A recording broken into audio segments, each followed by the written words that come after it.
Boa noite a todos, boa noite a todas. São 19h30.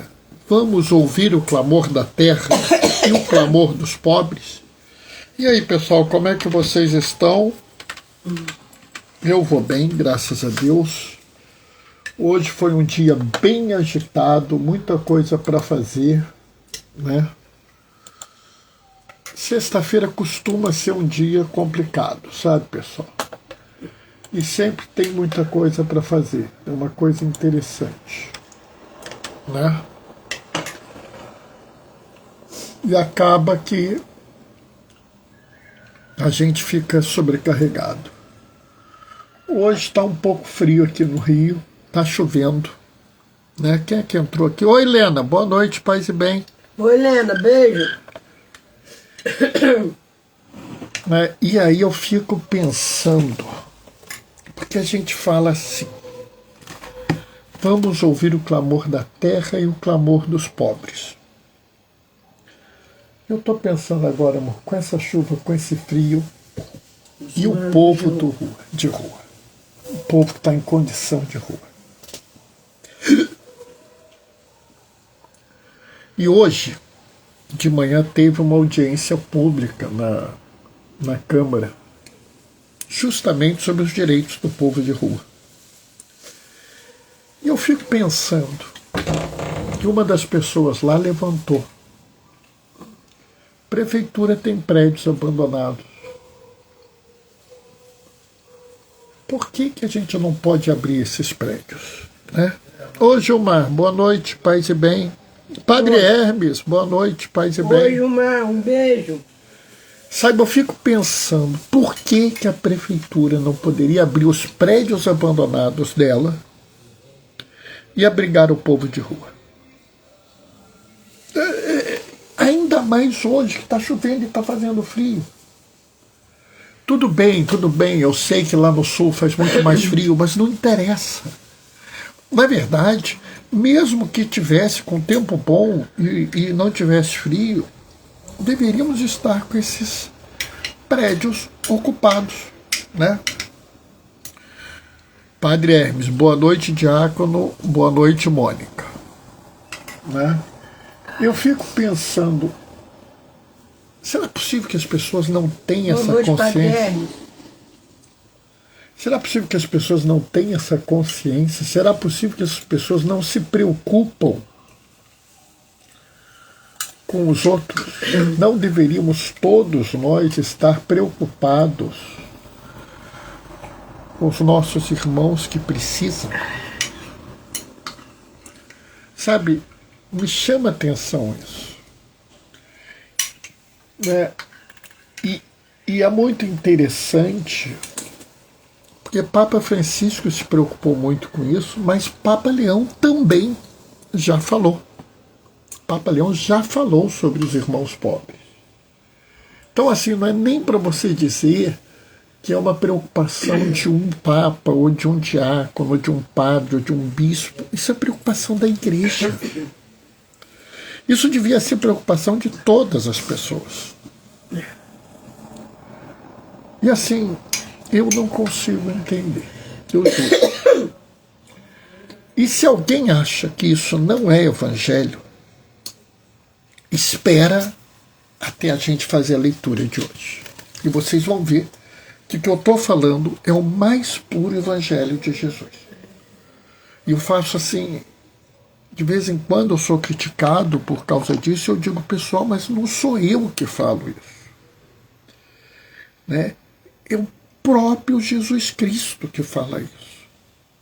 Assim, era para todo mundo estar angustiado. Né?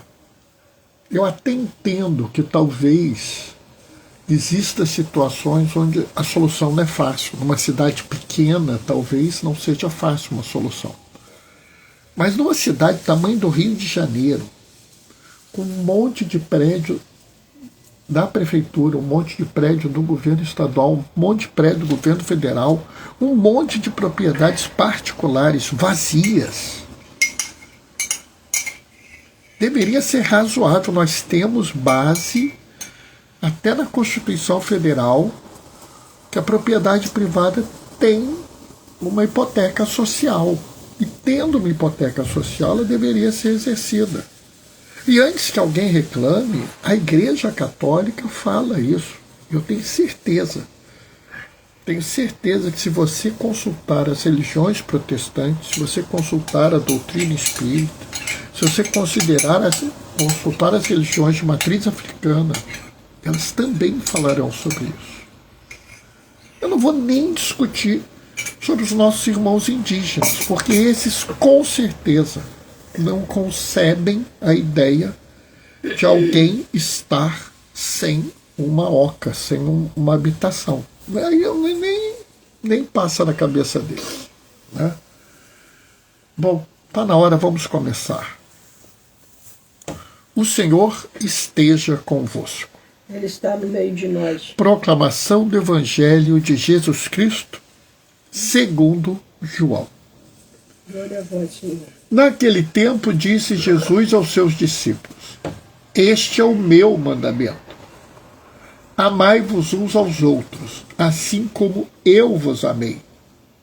Ninguém tem amor maior do que aquele que dá a sua vida pelos amigos.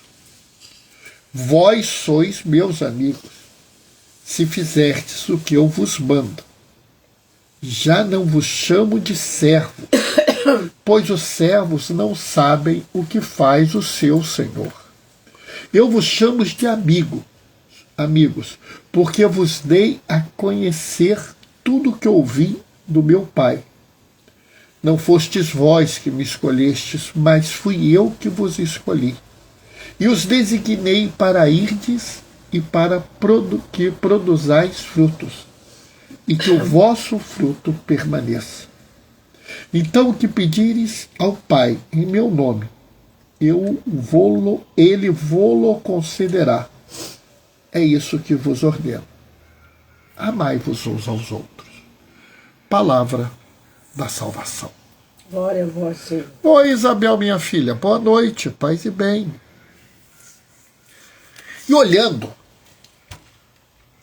esse evangelho, e é por isso que eu disse que o que eu estava falando antes do cuidado dos miseráveis tem tudo a ver com esse evangelho.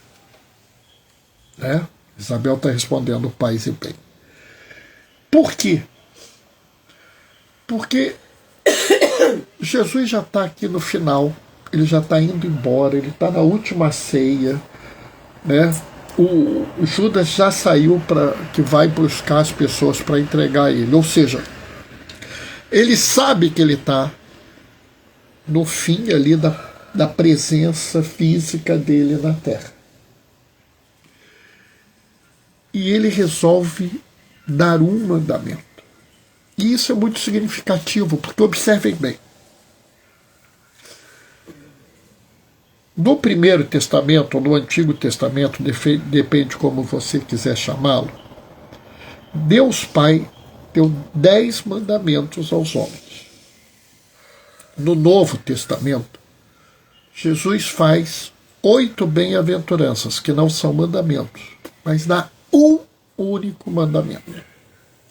E esse um único mandamento, eu digo que é o mandamento supremo. Se você seguir esse um único mandamento, todos os 10 outros são desnecessários. Como assim, Bernardo? Porque todos os 10 outros estão cobertos nesse um único mandamento.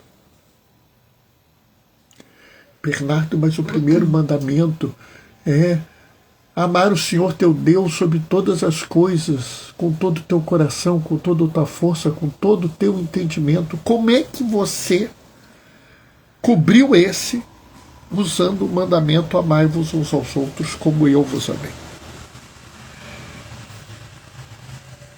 Porque amar o Senhor, seu Deus, nosso Deus, amar o Senhor teu Deus, não é uma frase.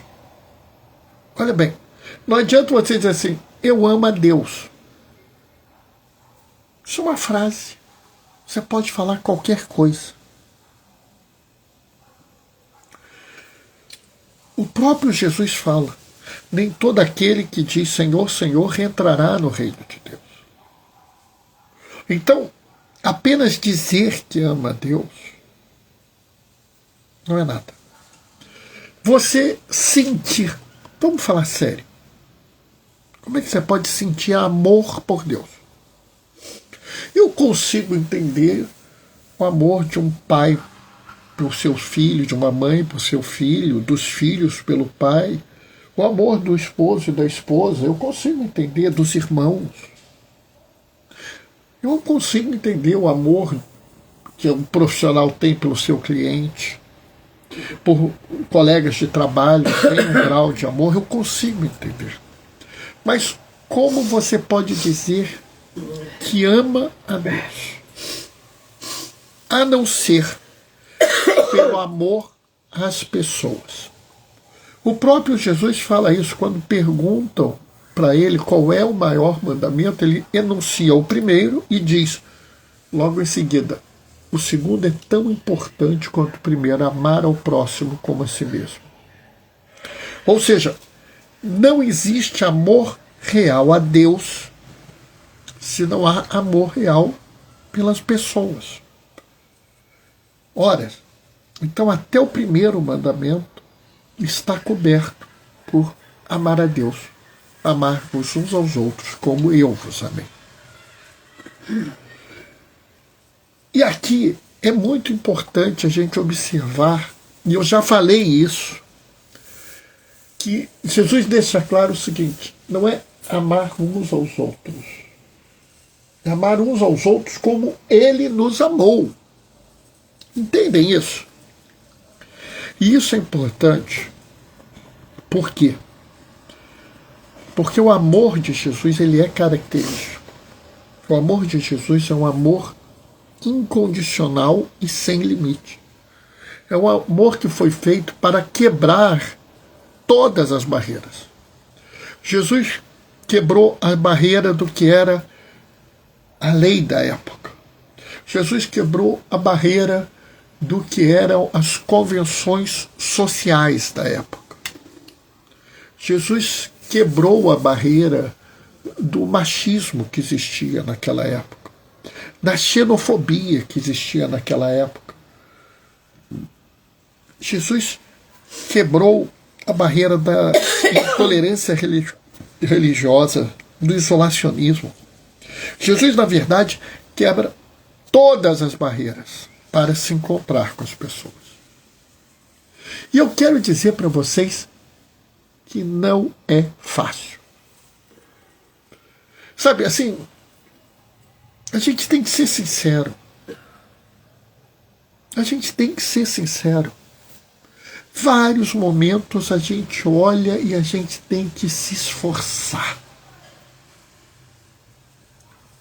Sabe, eu fico pensando, o Mozinho está aqui de prova. Mozinho, se lembra a primeira vez que eu fui atender na cadeia? Eu liguei para o Mozinho. Mozinho, a gente está chegando, daqui a pouco vai cair o telefone por causa do bloqueador. Assim que eu voltar, eu vou ligar para você. Você lembra que eu falei isso?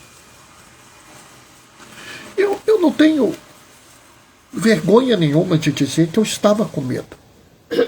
Porque a gente ouve falar um monte de coisa sobre os presos e eu estava com medo. A primeira vez que eu interagi como diácono com o povo de rua, eu tive medo.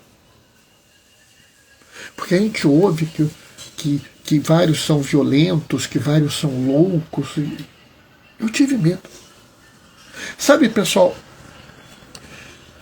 a gente tem que afirmar isso. A gente tem que afirmar as nossas dificuldades, os nossos preconceitos. Está entendendo? É necessário isso. Não é vergonha nenhuma você afirmar que tem um preconceito. Vergonha é você, sabendo que tem um preconceito,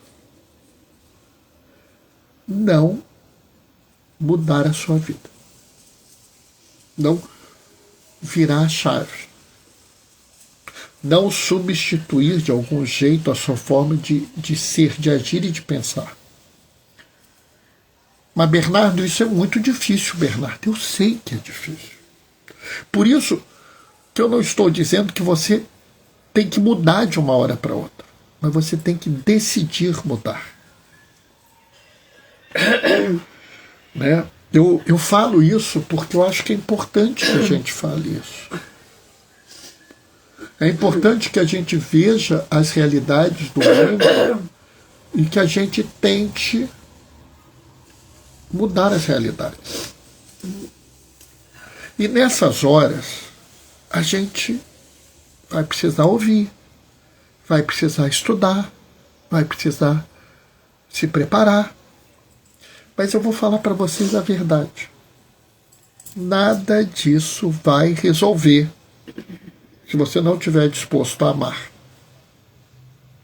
Se você não estiver disposto a amar o irmão que está no sistema prisional, você pode ler o que você quiser. Você pode estudar o que você quiser. Você pode rezar à vontade, que você não vai vencer o preconceito.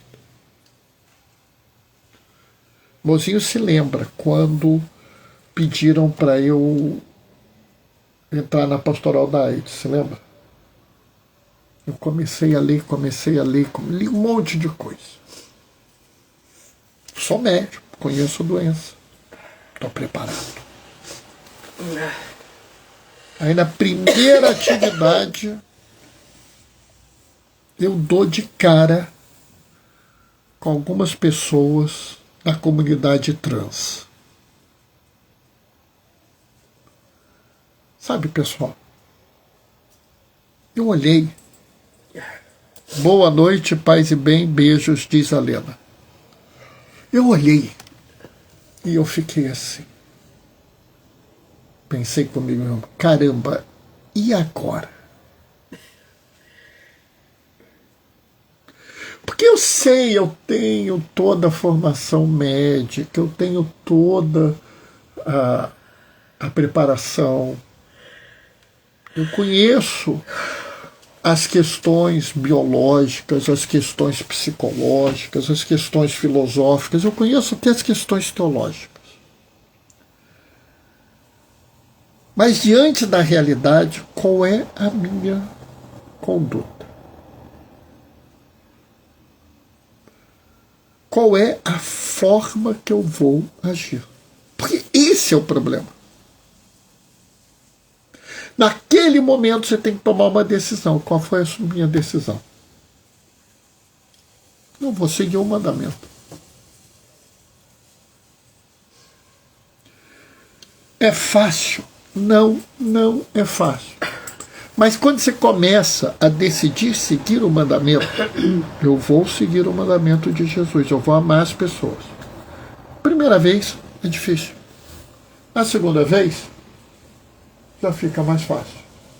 Na terceira vez, mais fácil ainda. Na quarta vez, mais fácil ainda.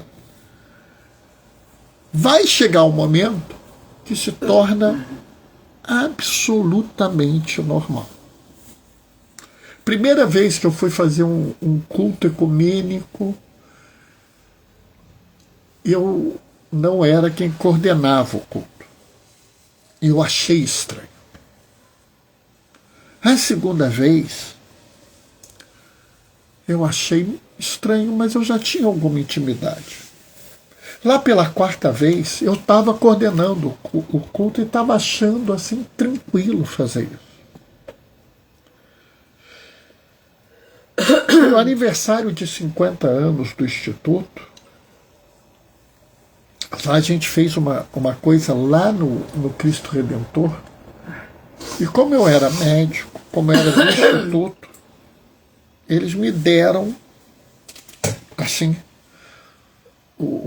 a honra de fechar o culto e eu deveria puxar o Pai Nosso. E eu tranquilamente tinha lá uma série de pessoas de outras religiões e eu comecei.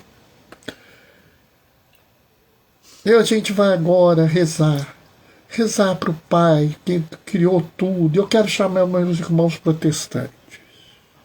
Esse Pai é o Deus de Abraão, de Isaac, de Jacó. Então eu quero chamar meus irmãos judeus. Tranquilo. E os nossos irmãos primeiros, que vieram lá do continente da África, eles conhecem Oluraé. Eu não vou conseguir falar agora. Eu tenho que estudar para falar esse nome. Então, por favor, venham também. E eu consegui chamar todas aquelas pessoas dentro da religião delas. Quando a gente rezou o Pai Nosso todos juntos, quando terminamos, acabou, saiu, várias pessoas vieram: Bernardo, como foi bonito o que você fez e tal. Pessoal, eu só segui o mandamento do Senhor.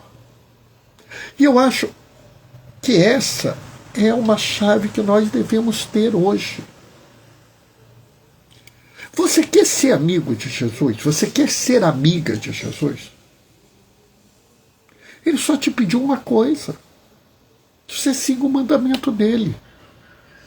Às vezes eu fico vendo as pessoas criando uma complexidade. Oi, Cacá, boa noite, paz e bem. Hoje o negócio está puxado, hein? Padre Hermes e Cacá Moretti aqui junto. Tem até medo de continuar falando. Às vezes as pessoas complicam tanto esse negócio de ter amizade com Jesus. Até falar assim, amizade com Cristo. Eu não gosto de falar de amizade com Cristo, não. Eu gosto de falar amizade com Jesus, porque Cristo é o apelido, é o título dele, né? A gente não diz assim: eu sou amigo do fulano, do diretor, né? A paz esteja com vocês, diz Cacá. Obrigado. Com nós, diz Padre Hermes. Amém. Amém. Nós somos seus fãs, diz o Padre Hermes. Obrigado. A recíproca é verdadeira. Nós gostamos muito do senhor e da Cacá também. Sabe, pessoal, eu fico olhando e fico vendo. Eu não falo, por exemplo, né, eu sou amigo do coordenador de ensino e pesquisa. Não sou. Eu sou amigo da Helena. Eu não sou amigo do chefe do NATS, eu sou amigo da Marisa. Então, eu não gosto de falar amigo de Cristo, porque Cristo é um apelido dele. É o ungido, o enviado. Eu sou amigo de Jesus. É o nome dele, é a pessoa dele. E eu fico achando que quando o pessoal fala amigo de Cristo, complica muito. Tem que fazer um monte de coisa. Para você ser amigo de Jesus é simples. É muito simples. Ama os outros como ele nos amou. Acabou. É só isso. É claro que isso vai ter consequências. Eu, por exemplo, não posso me calar, como eu não me calei. E hoje eu denunciei o absurdo de numa cidade com um prédio vazio de ter gente no meio da rua, sob chuva e sob frio. Eu não vou me calar quando eu vejo que os nossos políticos estão querendo aprovar um projeto de lei que coloca em risco todo o meio ambiente, que pode levar à devastação. Eu não vou me calar quando a lei brasileira permite que se jogue veneno de drone. E o veneno, né, porque o agrotóxico é um veneno. O mozinho está aqui do lado. Quantas vezes eu e você atendemos crianças intoxicadas, adultos intoxicados por esses pesticidas? Você joga lá de cima, ele anda 10 quilômetros. Então, assim, nem que você jogue no lugar certo, você contamina só aquele lugar, você vai contaminar lá fora. Eu vou me calar? Bernardo, isso é política. Não! Isso é amor ao irmão e à irmã, porque eu não quero que eles sejam envenenados. Quando eu levanto a minha voz e reclamo da possibilidade da destruição do meio ambiente, é amor ao meu irmão e à minha irmã, porque nós sabemos o mal que a mudança climática está fazendo. Ou seja, amar uns aos outros significa também denunciar o que é errado. Amar uns aos outros significa anunciar a terra sem males. A pátria da justiça e da paz, também conhecido como paraíso, reino de Deus. E se eu denuncio o erro e anuncio o reino, eu estou dizendo que amar uns aos outros é ter uma atitude de profeta. Porque é isso que os profetas fazem. Ah, Bernardo, é bom, né? Ser profeta é bom. Não, não é. Ser profeta é compromisso. Mas vai dar ruim. Vão te questionar. Ô Seni, boa noite, paz e bem. Vão te questionar. Vão te ofender. Você pode ser agredido pela palavra e pelos atos. Pode acontecer. Ah, Bernardo, mas eu estou com medo, então. Tenha medo. O problema não é ter medo. Está errado ter medo, amor? Não. Não. Está errado deixar de fazer o que é certo pelo medo. Você pode até ser prudente, ou seja, buscar a melhor forma para realizar o bem, mas você não pode deixar de fazer isso. Por isso que eu falo, eu não posso deixar de me colocar contra um projeto de lei que devasta o meio ambiente, contra um projeto de lei que permite agrotóxicos sendo lançado. Eu não posso ficar quieto frente a um projeto de lei que ameaça tirar a terra dos meus irmãos indígenas. Cacá, não tema, diz Jesus, querido diácono. É isso mesmo, sabe, Cacá? Você tem razão, Jesus uma hora falou isso, né? Não temas. Ele falou assim: no mundo tereis aflições, coragem, eu venci o mundo. E ele em outro momento fala: vocês serão levados aos tribunais pelos seus parentes, pelos seus amigos. Não temais, não preparais vossa defesa, porque o Espírito da verdade vos dará palavras tão certeiras que ninguém poderá resistir. E é isso que é a beleza. A gente vai fazer, vai falar, vai questionar. Vai ser difícil? Vai. Você vai ser criticado? Vai. É assim mesmo, pessoal.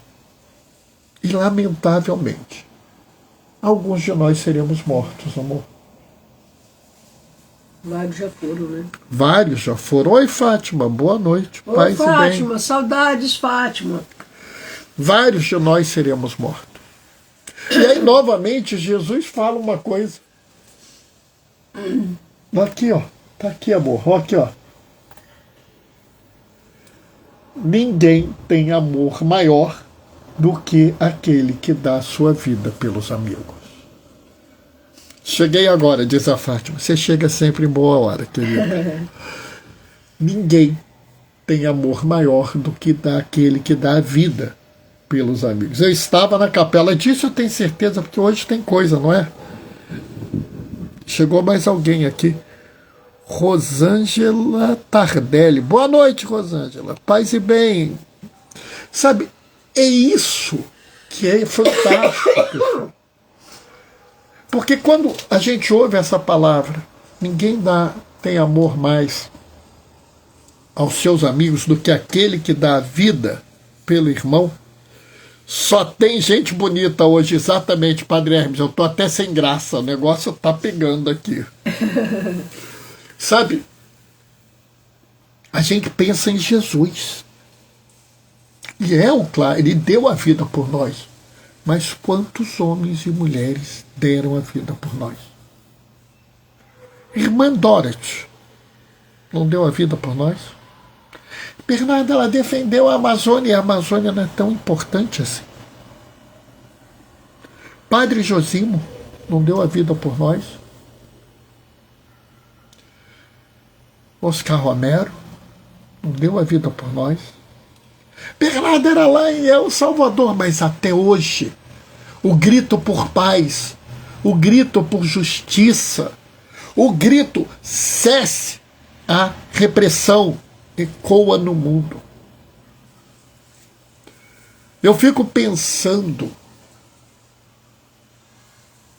se Dom Oscar Romero estivesse vivo hoje, ele estaria gritando contra o horror do bloqueio de bens, de alimentos, de medicações que a faixa de Gaza está sofrendo. Texto da Santa Chagas está lembrando a Fátima, que ela rezou hoje na capela. E antes que alguém venha me criticar por eu falar isso, eu quero lembrar que o rugido do leão em Roma, Papa Leão XIV criticou isso e pediu, inclusive, que Israel pare com isso. Por quê? Porque nós temos que amar os irmãos. Nós temos que amar uns aos outros como ele nos amou, e Jesus nunca permitiu que alguém passasse fome. Pelo contrário, ele disse: eu vim para que todos tenham vida e tenham vida em plenitude. E não existe plenitude se existe fome. Não existe plenitude se existe desemprego. Não existe plenitude se existe falta de educação, falta de saúde, falta de moradia. Bernardo, mas esse mundo é ideal, é maravilhoso, sim. Você nunca vai conseguir isso. Eu não sei. Eu não estou preocupado se eu vou conseguir ou não. Eu estou preocupado em tentar. Fátima está falando aqui, muito triste, diácono. Eu chorei dia que ela viu na TV, Aquela vendo as sopa crianças. rala. Bozinho ficou revoltado com a sopa rala. E eu te digo uma coisa. Isso não é religioso. Porque o Deus de Abraão, Isaac e Jacó mandou maná do céu para alimentar as pessoas. Se o Estado de Israel estivesse agindo dentro da religião judaica, nunca isso iria acontecer. Nunca. Eu te digo que os rabinos judeus fiéis à Torá estão se opondo a isso. Como é que você sabe que você não é judeu? Eu conheço o Deus de Abraão, Isaac e Jacó, porque o Deus de Abraão, Isaac e Jacó habitou entre nós, se chama Jesus Cristo, e ele nos garantiu isso. Sabe, você não pode achar que as coisas são, como eu vou dizer, assim, apartadas. A realidade é a realidade difícil da gente chegar lá, mas a gente vai chegar. Padre Júlio, ele uma vez, fazendo uma reportagem, perguntava: o senhor acha que o senhor vai resolver o problema do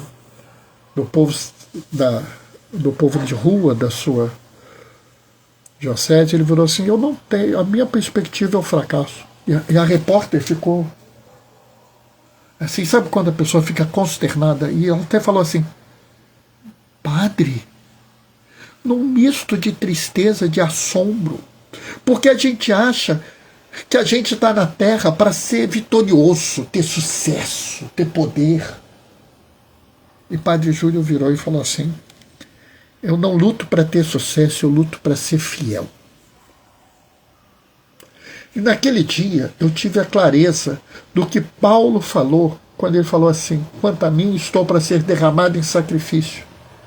Completei a carreira, combati o bom combate. O bom combate não é travado com espada, com pistola, com míssil, com bomba, com o que seja. O bom combate é tratado com a disposição de continuar fazendo o que é certo, continuar amando uns aos outros, mesmo sabendo que a gente pode fracassar. Mesmo sabendo que talvez a gente não mude as coisas, mas que nós não nos calemos. Nós fomos chamados a ser luz das nações. E nós só seremos luz das nações se nós pregarmos o mandamento do Senhor. Amai-vos uns aos outros, como eu vos amei. Amém? Bom, essa foi a reflexão de hoje. Tenho até medo de ver que horas são.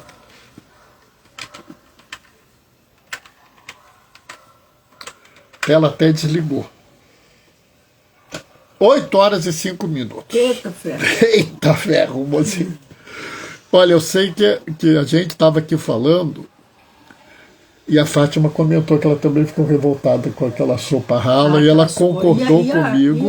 E a fome daquela gente. E ela concordou comigo quando eu falei que isso não era uma atitude de um judeu, não era uma atitude religiosa. Não pode ser, não é possível. Né? Fátima está mandando um amém, mãozinha de oração, coraçãozinho, diz Beijo, que vai Fátima. Assistir desde o começo. Daqui a Beijo, pouquinho tá Lena, lá. beijo, Gilmar. Sua bênção, Padre Hermes. E pessoal, daqui a pouco você pode ir no blog eclesialidades.org, porque Padre Hermes e Cacá fazem a gentileza de colocar no blog deles. Né? Eu sei que ele vai dizer, é nosso blog. Eu concordo. Mas vocês cuidam dele com muito carinho. Aliás, pessoal, tem muita coisa boa nesse blog eclesialidades.org. Vale a pena você ir lá. Ver. Tá? Né, Cacá, tamo juntos. Beijos, Mônica, tá dizendo a Fátima. Nossa, a Fátima mandou um monte de imagenzinhas lindas, rosa, coraçãozinho, que bom. Vocês devem estranhar de eu falar do horário, né? É porque até o ano passado era impressionante, quase todas as reflexões acabavam às 19h56. Era algo até estranho, né, amor? É. Atualmente nessa temporada, porque quando eu troco o título eu digo que é uma temporada nova. Nessa temporada do Ouvir o Clamor da Terra e dos Pobres, a gente tem passado muito. Mas acho que as reflexões estão sendo importantes. Eu acho que é o seguinte, né? Amo vocês, diz a Fátima. A gente também te ama, Fátima. Eu acho que é importante a gente fazer a reflexão necessária. Né? De vez em quando as pessoas viram e falam assim, quanto tempo dura a sua homilia, Bernardo? O tempo que a comunidade precisa. Porque a homilia não é para mim. A homilia não é para eu mostrar que eu sou inteligente, que eu sei as coisas. Não é para isso. A homilia é para o que as pessoas precisam ouvir. Padre Hermes. Não, é a Seni que está falando primeiro. Importantes e necessárias. Deus abençoe Mônica querida, diz o Padre Hermes. Suas reflexões são maravilhosas, diz a Fátima. Eu aprendo muito. Que bom, Fátima. Você sabe, aliás, que eu gosto de fazer, às vezes, a celebração lá na comunidade Nossa Senhora Aparecida. Você sabe disso. Não sei se a comunidade sabe. Por que, Bernardo? Porque eu vou ali para o meio, começo a falar e as pessoas interagem comigo. É bom. É bom. Quanto mais interagirem, melhor. Bom, pessoal, eu vou interromper agora, deixando a minha bênção, marcando o encontro com vocês amanhã, 19h30, que eu farei a reflexão sobre o 6º domingo da Páscoa. Tá? Então vamos lá. O Senhor esteja convosco. Ele está no meio de nós. Por intercessão de Oscar Romero, de Damião de Molokai, do Padre Josimo, da irmã Dorothy, e de todos os outros homens e mulheres que corajosamente amaram tanto que deram sua vida para o bem da humanidade, desça sobre vós e permaneça para sempre. A bênção do Deus Todo-Poderoso no amor, aquele que é Pai, Filho e Espírito Santo. Amém. Amanhã, 19h30, a gente se vê. Até lá. Beijos e bênçãos. Tchau, tchau. Tchau, tchau.